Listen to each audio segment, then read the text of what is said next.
So hi, everyone. I am Rebecca Hogue, and this is a session on saving time when teaching online. I've been teaching online for more than 10 years now. Hard to believe. And I love it. That's sort of what I do. I find with MYFEST that I am more nervous in presentations than I am otherwise, which is kind of very interesting. So I will try not to ramble too much. I am going to share my screen for a few minutes and try and get a couple things into the chat as well. I'll ask AK if he minds being my chat monitor because I'm not very good at presenting and chatting at the same time. Or presenting and looking at the chat at the same time. I kind of suck at that. Okay, so here is my slide deck and I'm going to go into present mode. There we are. I will share the slides with everybody. They have hyperlinks in them that you may be interested in. I'll do that when I stop sharing my screen because then I can put it in the chat. See, I'm already off on this one. So this is saving time when teaching online. And so the first thing I was going to do after permission to record is actually a Menti. So all of this, and I'm going to stop sharing my screen for a second. And now I got to go find that presentation. There we go. Escape. And I will put the hyperlink for the Menti in the chat for everybody. This is just a couple of questions to get a sense of how much experience people have teaching online. And then the second question is going to be about some text. I can't even remember what the question is. Sorry. Boy, am I doing well. Okay. So there's the Menti link. And now I'm going to share my screen again. I'm hitting the wrong buttons. There we go. So there we can say. And if I go, see, I dislike the fact that it takes over my whole screen when I do that. I want to go into present mode without it taking my screen. There we go. That's better. So there's an interesting sense of across the board answers of how much time on average do you spend per week when you're teaching a course online. Now, I anticipate that we all teach different courses, and so we're all sort of in different positions. I'll give you a little bit about my perspective. I teach in the instructional design program at the University of Massachusetts, Boston. So I teach graduate students. Which is, I'm privileged, right? I get to teach grad students. I get to have small classes, which is crazy. Yeah, spending more than 10 hours a week. I used to actually, when I started teaching online, I spent a lot of time, and I've over time learned how to curtail that as I started teaching more courses. And as I tried to balance my work-life balance, because I'm an adjunct and I, need to have a life. I only work part-time. And so I need to make sure that my part-time work isn't full-time work, right? And so part of that was learning a few tips and tricks on how to get better at that one. So here's the next one. So what experience do you have teaching online? And so this is just a question that you can type in and answer on, it's the same Menti link. And I've been teaching online, as I've mentioned in here. I was the first one that answered this since 2010. I started teaching online teaching in a technical writing program, and it was this little 6-week course on advanced Microsoft Word. And I learned a lot of tricks there, like how to use screencasts, because I've been doing a lot of, I was teaching technical stuff, and it's amazing how quickly screencasting can save you a lot of time because you don't have to answer the same questions over and over again, and you don't have to show them things that are live. When does the teaching begin? Yeah, that's a good question. We'll talk about that a little bit as I sort of go into the sort of next sections, where we'll talk about sort of different phases and then different tips that apply into different phases. Decades of writing online courses. Yeah. And not enough time teaching them. Yeah, I did some of that too. At first, I started out working with a professor where I was redesigning her courses, but I had no real experience teaching them. I just knew the theories and knew what should work, which is not necessarily guaranteeing a whole lot. And then, of course, there's since the pandemic, and giving 1 hour, to international attendees. That's an interesting challenge as well. And whoever does a single-handed MOOC for over 100K people, that's a very different world experience to get thrown into. Cool. So I'm hoping that some people will be able to contribute as we go through this presentation. There'll be opportunities where I'll be able to throw it back to the audience and say, hey, what do you guys think for ideas? Okay, so I should now be able to say slideshow and then tell it to exit full screen so that I actually get my screen back. And then I can still be in the slideshow. No, see, it's not slideshow mode anymore. All right, we're not going to be in slideshow mode because it drives me crazy. Sorry. So I've created this presentation. I've broken it up into 3 different sections. I'm going to give you a share link, right? Anyone with a link can comment. So I'm going to give that to you right now. So if anyone wants the slides now, I'll also send them out in an email later. I've divided my tips up into like 3 sections. The design phase, which is before the course starts.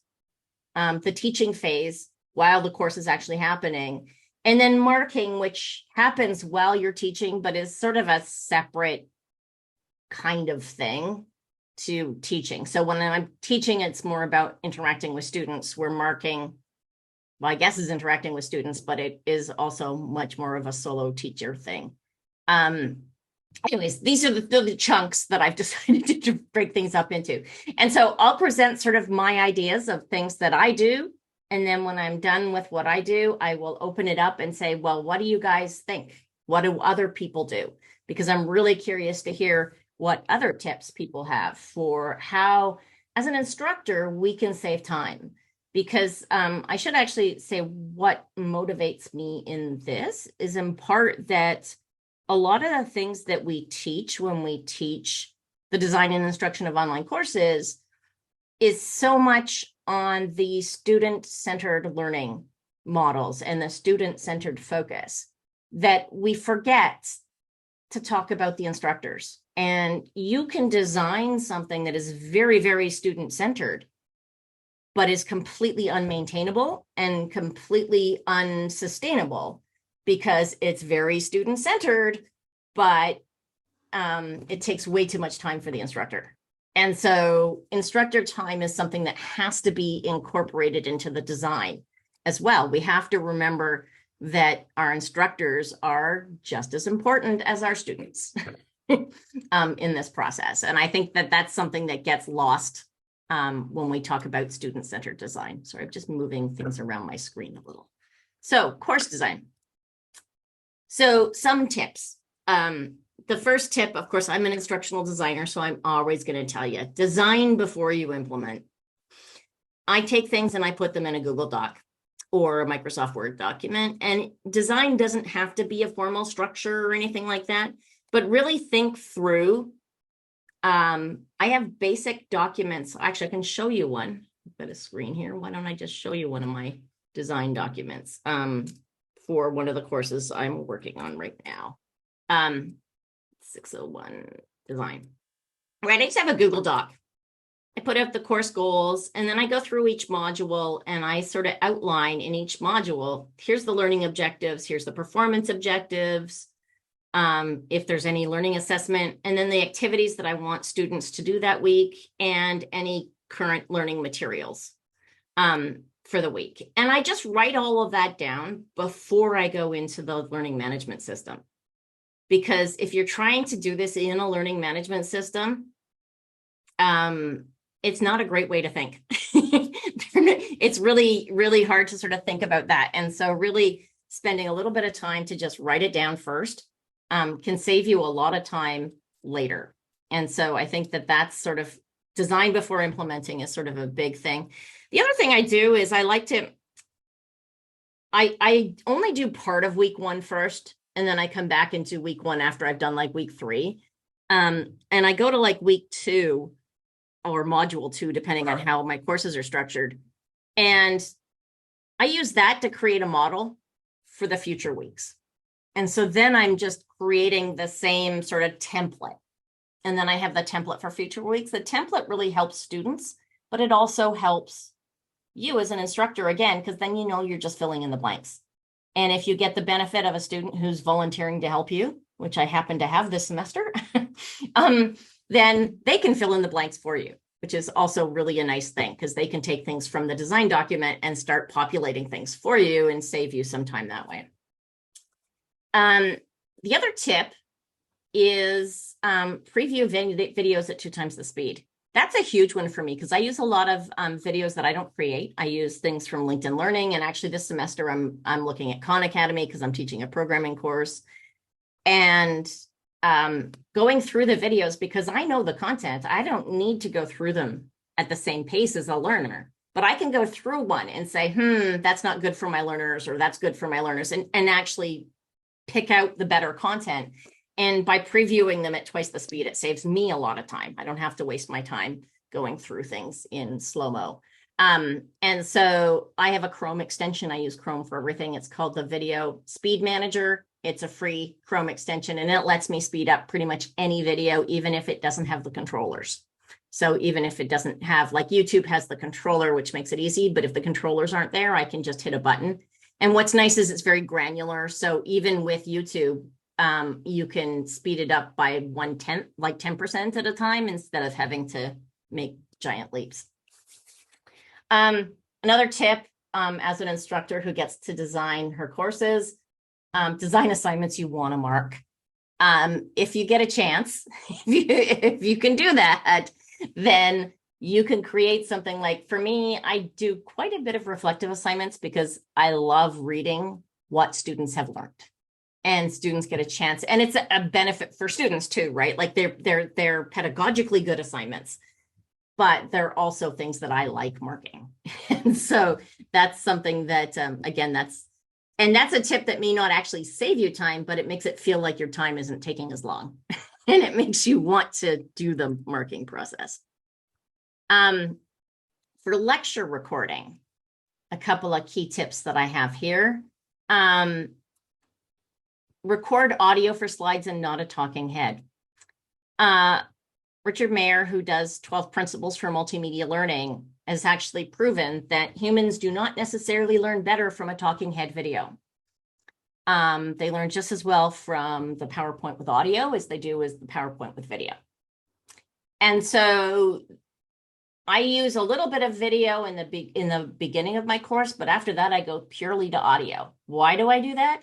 Because next semester I can switch out one slide without having to worry about the fact that I'm not wearing the same clothes and my hairstyle changed. Right? Basic things like that. Like that's a huge reusability thing, because it means I can do things. And VoiceThread is the other one. And I have tips for how to use VoiceThread if you have the ability, like if your school uses VoiceThread. I actually record my lectures, and I actually describe in a blog post how I go about it. I create a PowerPoint with a script, because if you're scripting, you say a whole lot less. Your audio comes out in better quality. I record my scripts using Audacity or Adobe Audition. The scripts then can be uploaded into VoiceThread, and it's a lot faster to do that than to try and do the recording in VoiceThread. I used to record all my audio in VoiceThread. And now it's like, oh, no, it's so much faster to just upload next page. And so I can get things into VoiceThread very quickly. What I like about VoiceThread is it makes it really easy to switch out a slide from semester to semester. So I can use the same VoiceThreads, most of the same lecture content if it's appropriate lecture, like if it's appropriate to the course, but I can pick and choose. So I've taken things where I've moved lessons from different modules in the course, and I've been able to pick and choose certain slides that I like and just reuse that audio. from a prior semester, so I don't have to re-record it. So that's a big time-saving tip for me. And then the other thing that I've taken to do a lot of is using a screen reader to proofread. I actually use a screen reader to proofread my textbook content as well, because I create my own textbooks. And this is a new thing for me. I've been using a screen reader to read student assignments for a long time, because then I can just put it on and I just highlight and say text to audio. And again, just like that, I can control the speed. So I can control the accent and the speed and all of that. I use a Mac, and so these things are built in on my Mac. They're built in on the iPad as well. And so for proofreading, because of course it will pick up every time I say instruction design instead of instructional design, right? I can hear it. I will never see the fact that I missed those two letters. And so that's just a little tip for quality. And so from a design perspective, I want to throw it over to you guys. Does anybody want to add any tips for course design and time saving?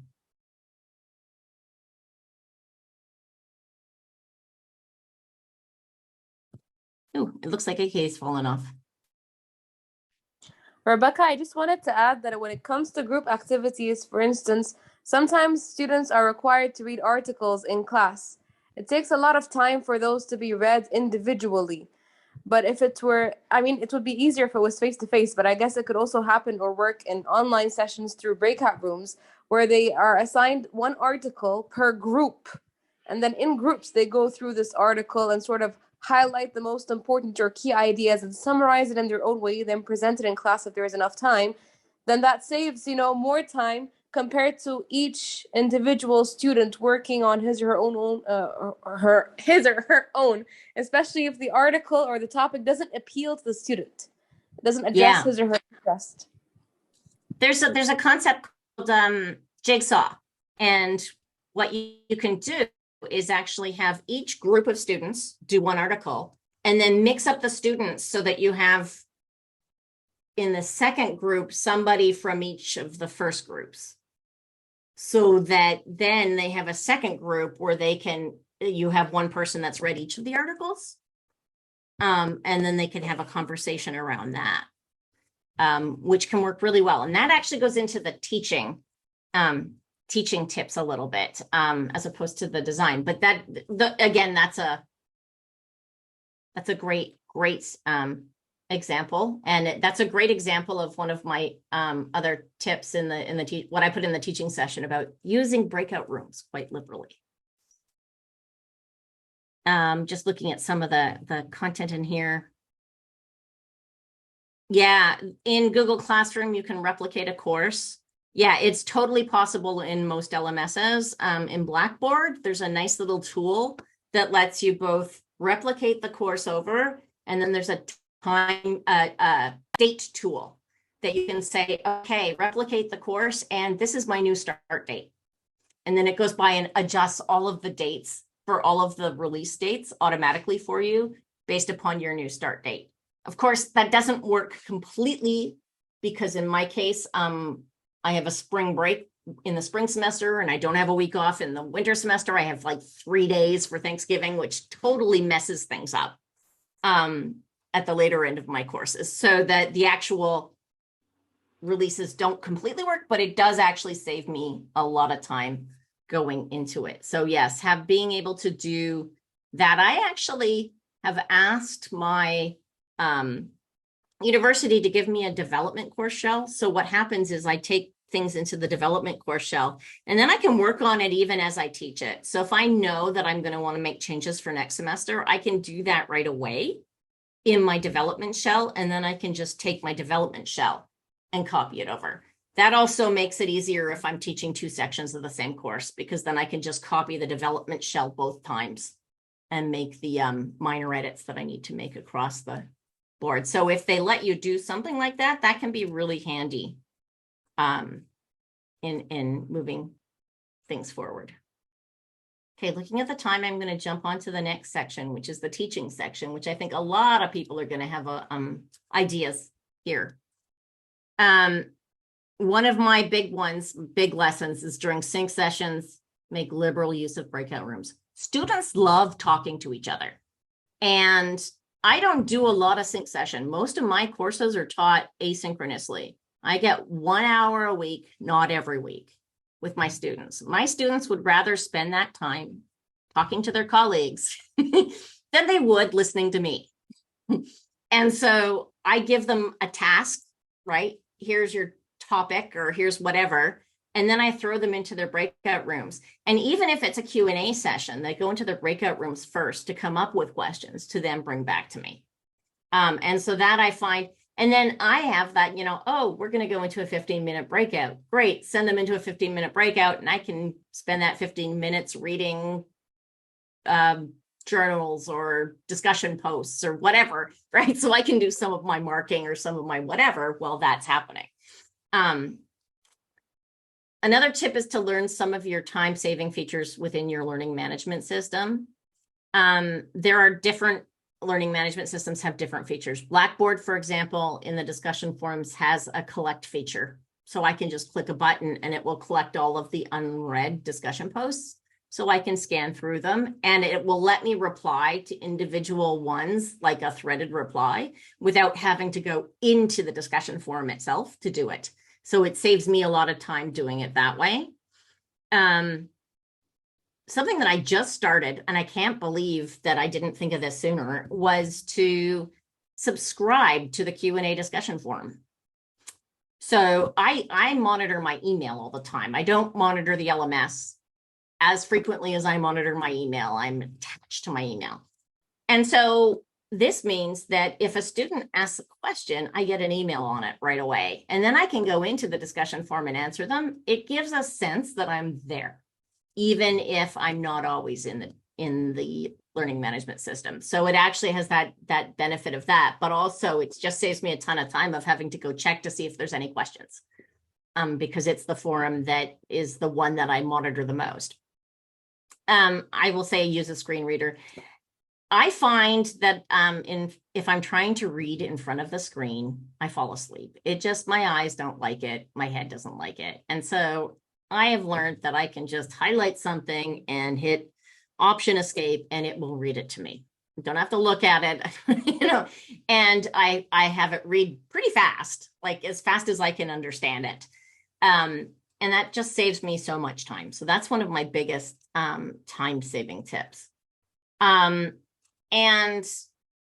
the other tips I sort of have is you don't need to spend all your time online. You just need to look like you do. And that's sort of one of those things.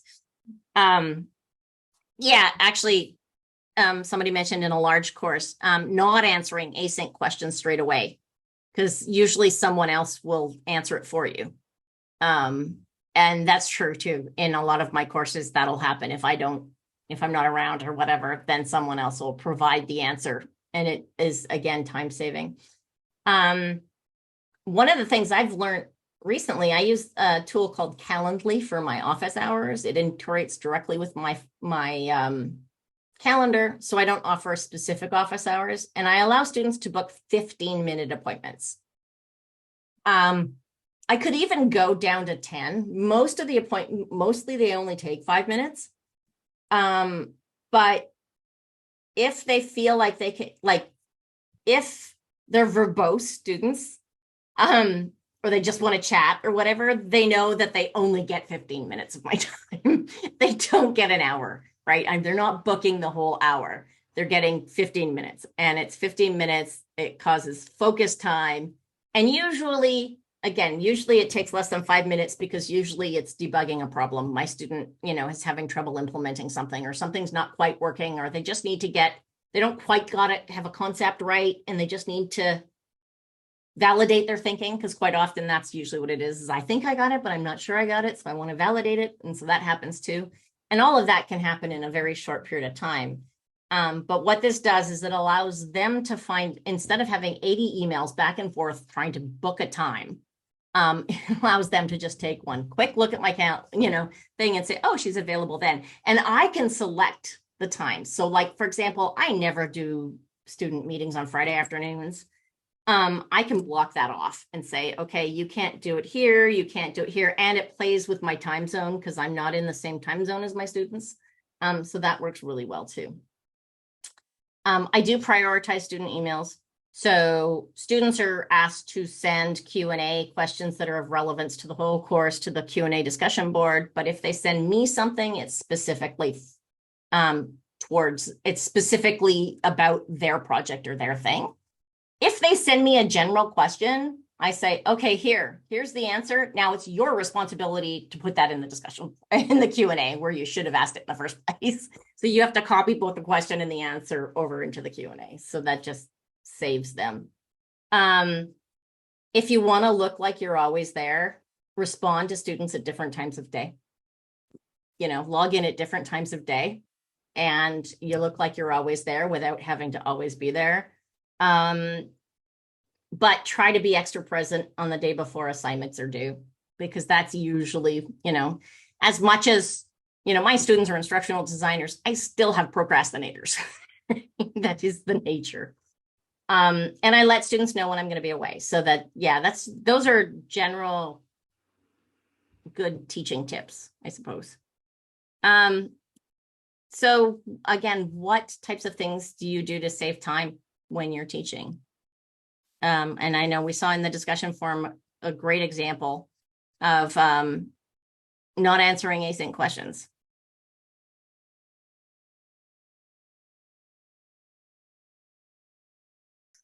I just want to say that wasn't a deliberate strategy. I just didn't have time with the number of students I had. But I think it worked out really great because they all just developed this sense of community that they wouldn't have done if I had been jumping in straight away. I actually don't jump into discussion forums for that reason. And I spent a couple semesters where I totally didn't do discussion forums. I left it to learner interaction, and I only interacted with students in journals where it was a one-on-one, because I was like, okay, I can do one or the other, but not both because they take too long. And this semester, I'm actually trying a hybrid where they're doing half as many journals so that I have more time to monitor discussion forums. But I try to avoid being too present, because especially early in the course, if they get used to me being too present in a discussion forum, it stifles student learner interaction and causes the learners to not talk to each other, because it gives them a sense that the discussion forum is a place for you to have a public conversation with them instead of them having that conversation with each other. So not getting too heavily involved in discussion forums, remembering that you're not the student anymore. Because as a student, you were always involved in, I was obsessed with the discussion forums when I was a student. And I need to sort of remember, I'm not the student, so I don't need to be quite as present there so that the students can be more present. But what I've found is if I totally don't do the discussion forums, sometimes students get off track, and I didn't get them back on track until the assignment came in, or until I was very aware that they learned something wrong from each other. And discussion forums didn't exist when you were a student. They were a brand new thing when I was a student. So when I did my master's degree anyway. Any other sort of ideas or thoughts for what one can do in the teaching context?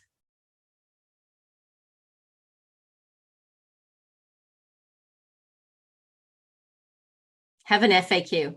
Yeah, that actually comes. Oh, and I didn't put it in here. Why is it not in? Oh, because I put it in with my grading. There's a tool that I use called Text Expander. Best thing ever.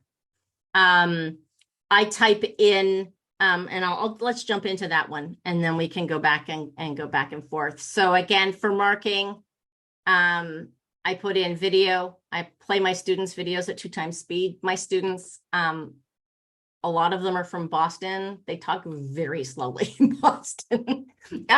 I talk too fast, actually, sometimes for my students. I'm a very fast talker. Fortunately, a lot of my stuff's on video, so they can slow it down. But I also find that they often talk really slow. And so I can watch their stuff.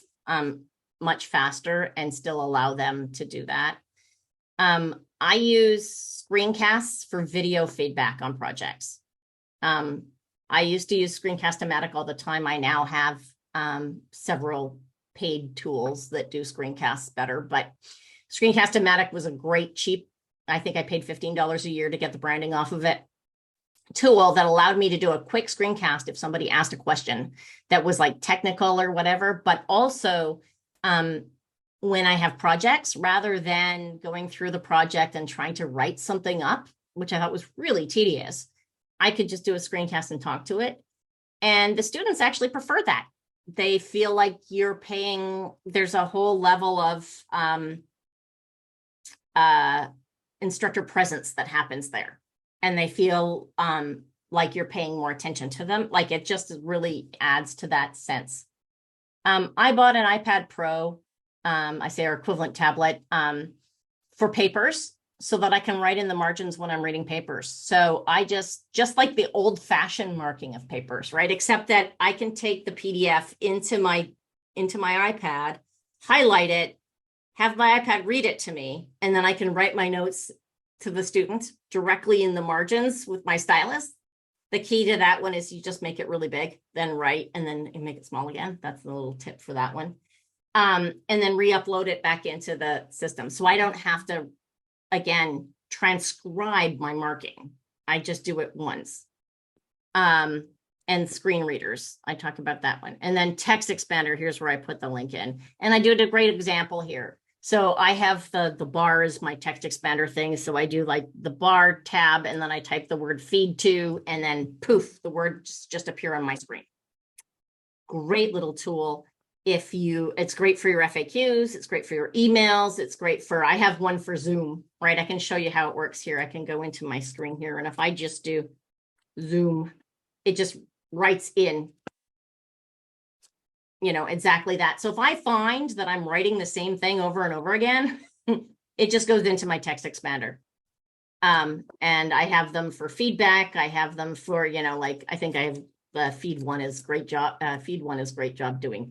giving feedback or something like that. And I have for discussion forums, I have them mark one is, I've put comments in the document and I've attached it, so that type of thing. And so I look at what things I say over and over again, and I get them into text expander. Saves me a ton of time when I'm entering things. And that is it's funny, it's one of the tools I'd heard a lot of and didn't really use for a long time. And the first time you teach, it's not as useful because you don't know what those words are that you're going to say over and over again. But it doesn't take long before you figure out that you're typing the same things over and over again.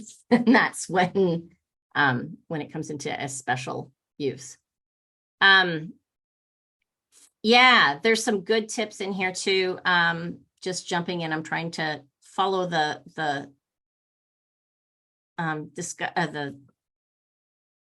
chat a little bit and get it into the video for people that are just listening to the video later. Try to design interactive activities using simple tools like Miro and Jamboard. Padlet has become one of my favorite tools to replace discussion forums for things like, so the intro discussion forum in the beginning of the semester. I'm encouraging the use of Padlet for that instead. It's easier for students to visually see and catch. You get it all on one screen. You don't have to dig. You don't have to click multiple times to read each person's thing. Super handy for that. Danielle? Yeah, I just wanted to clarify. I used to use Miro, and I would still use it for specific purposes if I know I've got a complex webinar to deliver. But I've switched to Jamboard from Miro because on top of, there's so many options with Miro, but it's also, it may have improved, but I find that it was really difficult to work with. It's not user friendly, whereas Jamboard, it's kind of limited in what it does. And so it forces things to be simple. So that's more the idea I was going for. Mm-hmm. Yeah, I use Jamboard. I don't use Miro either.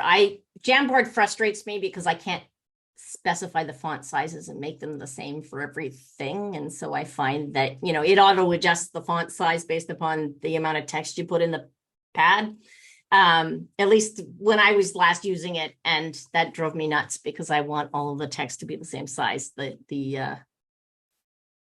OCD in me needs that. Yeah, it's one extreme to the other. Miro offered a lot more possibilities like that, and Jamboard is so extremely limiting that it does get frustrating. I do agree. Yeah, and so I found that Padlet is actually an interesting tool from that perspective, because it also lets you do things like you can do Padlets in different ways. So you can either have them automatically line up in like a masonry way, or you can manually move things around in Padlet and group them. So that's kind of interesting too. A comment from Danielle about the discussion forums. I like to moderate a little and make a point of doing a summary at the end of each week. Yeah, that used to be a really best practice, was to do that summary at the end of each week. Man, that's a lot of work. That is a lot of work. And it depends on the level of your students. You could also ask a student to do that.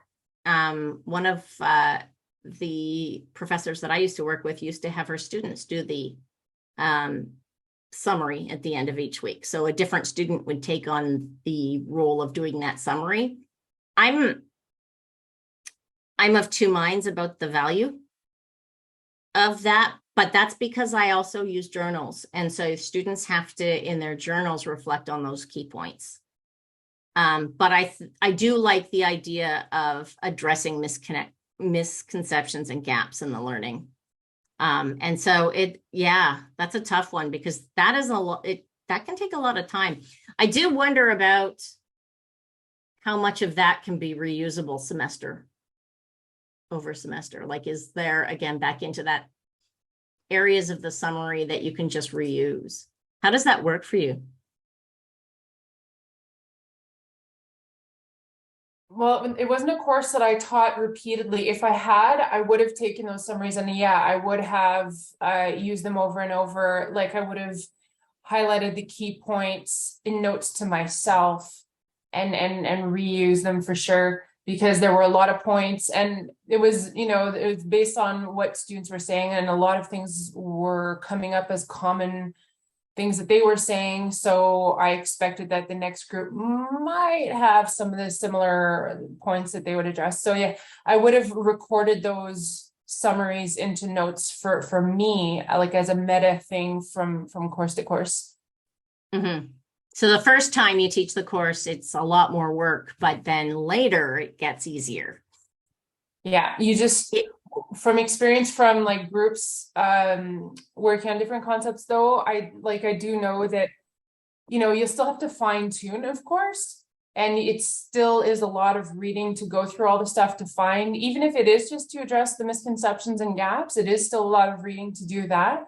And sometimes the summaries can be overwhelming for the students, but it feels wrong not to do it. So it's that balance of, well, they don't really like this too much because it is a lot of information, but those gaps are there, the misconceptions are there. So it feels wrong not to do it. And so I guess the balance is to cut something else down or to simplify some other task. Mm-hmm. Mm-hmm. And it also really depends on the type of content. In a lot of cases, my discussion forums are about students sharing their real experience, like their lived experiences, because my students are mid-career professionals usually, so they've been in the field for a while. And so they bring different things in, which I think it sort of puts things into different perspectives. Okay, that's the difference, because the students I was teaching was a similar topic, but mine were students who they were finishing their master's or PhD and learning about online learning as sort of a side thing. Yeah. So they were still novices about online learning. Mm-hmm. Mm-hmm. It's good that you're teaching that, though. I took that course when I was working on a PhD. I did the course on how to teach, which I'm really happy to hear and see more teaching and learning centers teaching PhD students how to teach, because inevitably they're going to end up doing it. Yeah, Amy mentioned using the comment features in Word and Google Docs in adding notes to student papers. I've done that in the past, especially when I was, of course, teaching about Microsoft Word. But also I find that my handwriting is good enough and it's faster. But one of the tips for that one is print your feedback to PDF and give the students the PDF. Because if you give them, comments are okay, but if you do, for example, track changes and make edits, it's too easy for students to just accept those edits instead of having to actually go in and physically make the changes themselves. And so if you then print it to PDF and send them the PDF back, then they're forced to actually have to manually go in and make those changes. If like, I don't know, my assignments build on one another. So when I send something, when they do something, I give them feedback.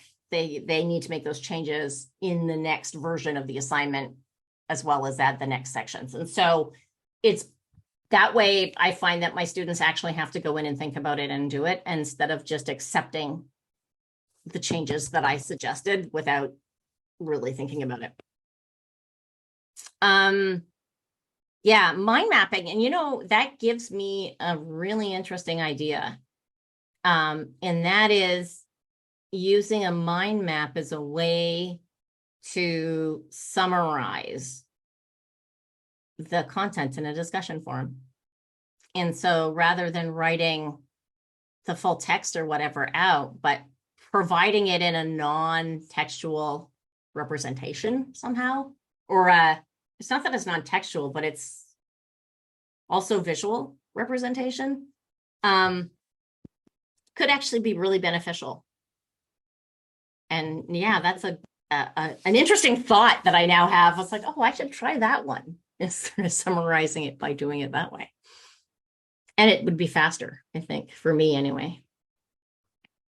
Other thoughts? Because this comes to the end of what I have to present, so I'm really curious what other people do.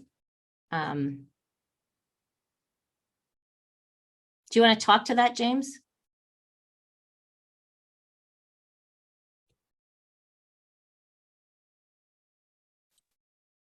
Sure. Yeah, so I'm a kind of feedback researcher, and it's one of the big things that I do in my practice. And I find that it's really difficult to get students to use their feedback. So when I first started out as an English for academic purposes teacher, I would produce loads of feedback. It would take me a really long time, and then students wouldn't actually use it. So I've been trying to do research into what will get them to use their feedback. And I find that screencasts is one of the most effective ways of getting to actually engage with their feedback.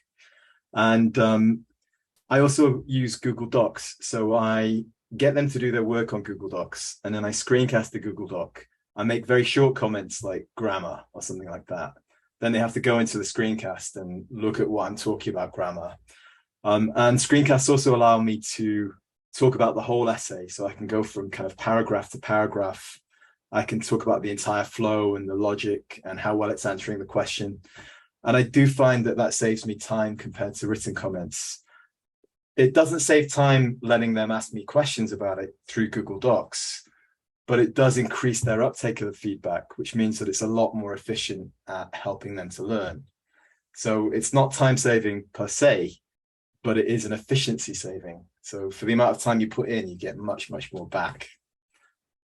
So yeah, that's mine.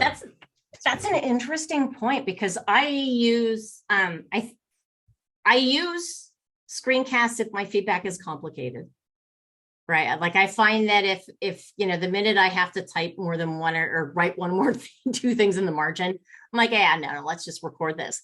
And I tried using audio features with PDFs.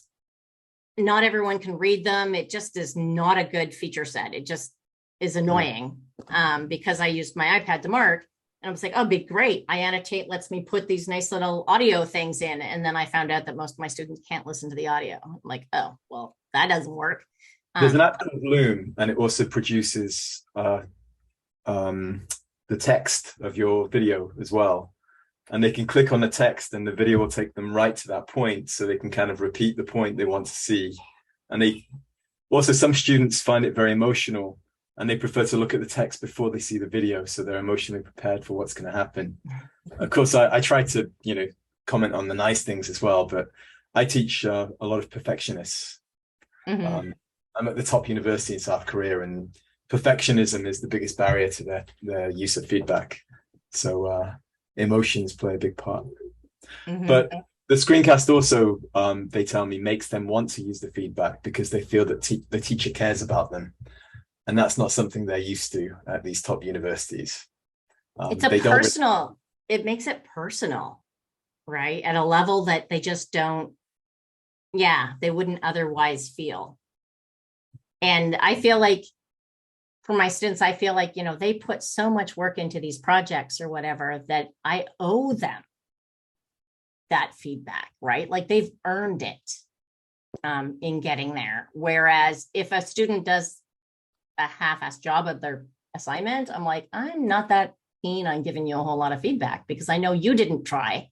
And if you didn't try, why should I waste my time giving you feedback? Because I know you're not going to listen to it anyway. It also works the other way. So students say that they feel like I went the extra mile to give them feedback, so they feel they have to use it. Which is interesting because it used to take me like an hour to mark an essay, doing all the paper forms and everything. But, a screencast, I might take 20 minutes, but then it's done. I don't get distracted. I don't stop halfway through and go on to something else. So I can actually get through screencasts faster than I can, intense written feedback. I have a tool that I've started using. It's called Descript. I started using it for my podcast because it lets me remove ums and other filler words visually. So I can actually, it does it automatically. I can just say remove ums and it just does it. And then I can go through and filter. But it also works really well with screencasts because it does an automatic transcription as you go. And so it does that same thing where I can send my students a link and they can click on the text and it takes them exactly to where that is in the text. I think Echo 360 will do that as well. Because Echo 360 comes with the university, and I find Echo 360 does a better job of auto transcription, or at least it's learning things. Like Echo 360 learns how to spell my name, so I don't have to keep correcting it every time. Educational environments and expectations. Any other sort of tools or any other tips that people want to share?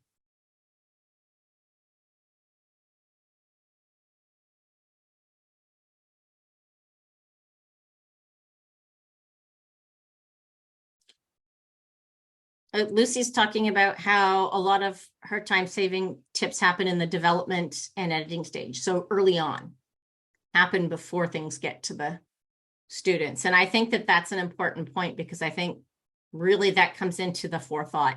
And I think about I think about reusability all the time, right? What can I do to create something that I'm going to be able to reuse the next semester or reuse across courses sometimes? And that's part of why I've gotten into creating my own textbooks for things, because then I can reuse that content. And because I'm an adjunct, right?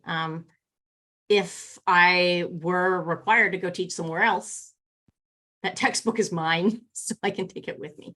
And I just this semester actually moved to EdTech books, which I'm finding is a great platform for it. And I love that I can just send a quick email to Royce. I have a question. And that's been pretty awesome too. I'm really happy. That actually came from the MYFEST. If you haven't seen the different options, there's great ed tech video in the MYFEST library of things. Somebody mentioned using infographics, and I will tell you that I also did a presentation for MYFEST on infographics and different ways to create. I actually create most of my infographics in PowerPoint. I find I don't need, like the fancy tools, I get frustrated with very quickly. And I just want a blank canvas. So I use the fancy tools to get ideas for how to do things, and then I go to PowerPoint and I just put them in PowerPoint. And the other, oh, okay, thank you, James. That's useful because I really like that. I really like the comments that you've made on the screencast feedback. He's just shared an article. Peer feedback. Yes, I actually, Laura Gibbs has got some great content on peer-to-peer, different ways to get peers to learn how to give each other feedback. And I teach peers, I teach one of the courses I teach is a video multimedia course. And so it is very heavily peer feedback based. I actually often don't see their products until the end, but they see each other's products at least 2 or 3 times throughout the course, and they do lots of reviews of each other's stuff. But I teach them to use the I wonder language. And really what that is, you know, tell them something about the message, right? Okay, I saw your visual. This is what I thought. These are the things that I really liked about it, or these are the things that came to me, my aha moments in your visual. And then it's, I wonder if you change this color a little bit, would it look better? And, you know, like that just disarms the feedback in a way that makes it easier for students to receive it. And it makes it easier for students to give it so that they get better at giving each other constructive feedback. Because they also know when you use the I wonder, you don't have to take the feedback. Because sometimes the person who designed it created it for a particular reason. So the feedback is or isn't useful, right?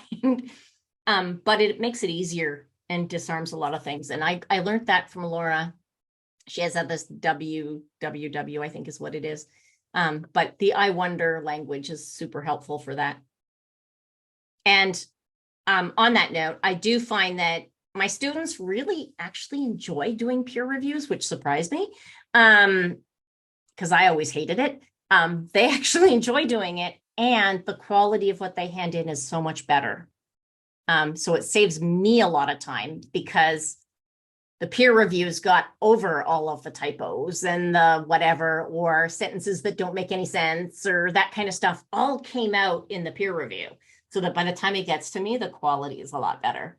And so I do find the peer review process to be something very, very valuable. Yes, we are coming on to the hour, so we are going to close off. I want to give anybody an opportunity to say if there's anything else they want to add. Any other departing tips?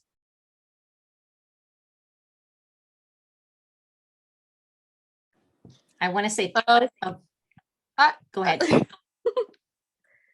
Thank you, Rebecca, for this session, and thank you everyone for your contributions. I actually compiled, as usual, the resources together for me to share with you all for this session.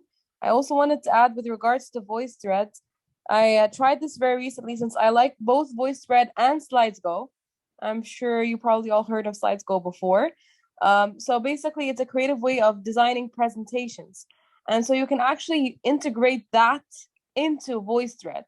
So what I tried doing before is to create a presentation, a PowerPoint presentation for class using SlidesGo, because they have very creative templates there as well. You can play around with them the way you like. And I can share it in the chat box as well. And after that, after you complete the presentation and you download it, you can then upload it onto VoiceThread. So that combines both, you know, your touch with VoiceThreads as well, and then share it with others to comment on. As Rebecca explained previously, regardless of where they are around the world, what time differences there are, whatever it may be.